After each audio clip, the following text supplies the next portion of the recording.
Καλημέρα κύριε Στολάκη, ευχαριστώ πολύ για την πρόσκληση. Ευχαριστώ για την αποδοχή. Το ερώτημα και μάλιστα συζητώντας με φίλους μου είπαν ότι θα μπορούσα να κάνω βίντεο στα οποία να φαίνεται πως η Θεσσαλονίκη είναι βομβαρδισμένη πόλη και αναφέρομαι στα σπασμένα πλακάκια, σε κεντρικές πλατείες, στους κάδους που ξεχυλίζουν από σκουπίδια, από έπιπλα και από οτιδήποτε άλλο. Η αλήθεια είναι αυτή. Πολλές φορές επισκεπτόμενος τα τελευταία χρόνια πόλεις τις οποίες είχα καλύψει στη διάρκεια του πολέμου, και δεν αναφέρομαι σε πόλεις που είναι μακριά μας, γιατί θα μπορούσε να πει κάποιος ότι είναι άλλος κόσμος ή άλλες συνθήκες. Αναφέρομαι στην Καμπούρ ή στην Μπαγδάτη ή ακόμη στον Μπουένος Άιρες, που είχε περάσει μια πολύ μεγάλη κρίση, στην οποία είχα βρεθεί τότε για να κάνω ένα ντοκιμαντέρ για τους Έλληνες και ελληνικής καταγωγής αγνοούμενους που δολοφονήθηκαν από τη Χούντα του Βιντέλα. Το Μπουένος Άιρες λοιπόν είχε εγκαταλειφθεί.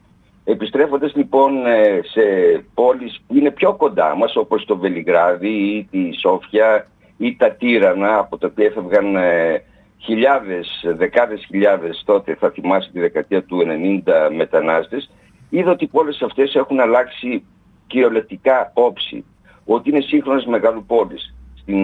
Στο Βελιγράδι, παραδείγματος χάρη, πηγαίνω πολύ συχνά από τότε που ήμουν φοιτητής στην Ιταλία. Ήταν μια μουντή, ψυχρή θα έλεγα, πόλη, μεγαλούπολη βέβαια. Το ίδιο και στη Σόφια που πήγαινα ακόμα όταν υπήρχε το καθεστώς Ζήφκουφ. Οι πόλεις αυτές μέσα σε λίγα χρόνια, σε 10-15 χρόνια, άλλαξαν όψη.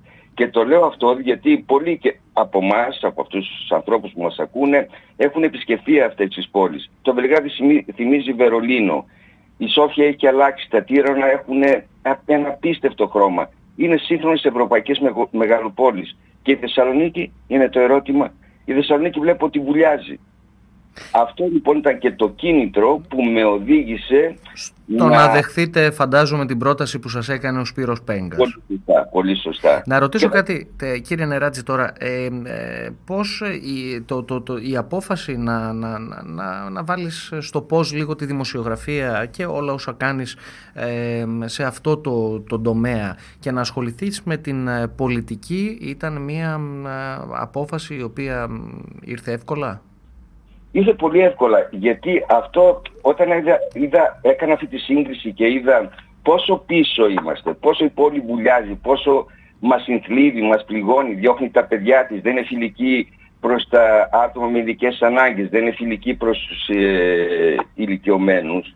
Είδα στη συνέχεια ότι ναι, καλό είναι και κάνουμε, εσύ, εγώ, οι δημοσιογράφοι καταγγέλνουν, αναδεικνύουν τα προβλήματα, αλλά να πάρει ευχή δεν φτάνει αυτό.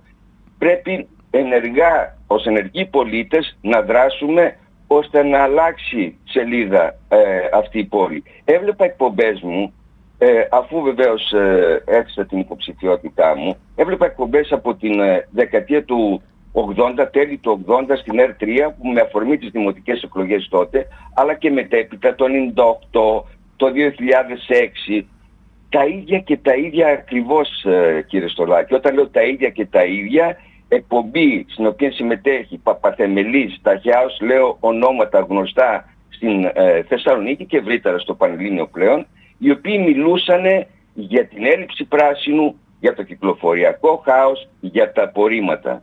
Έχουν περάσει από τότε 30 χρόνια και τα προβλήματα είναι ακριβώς τα ίδια.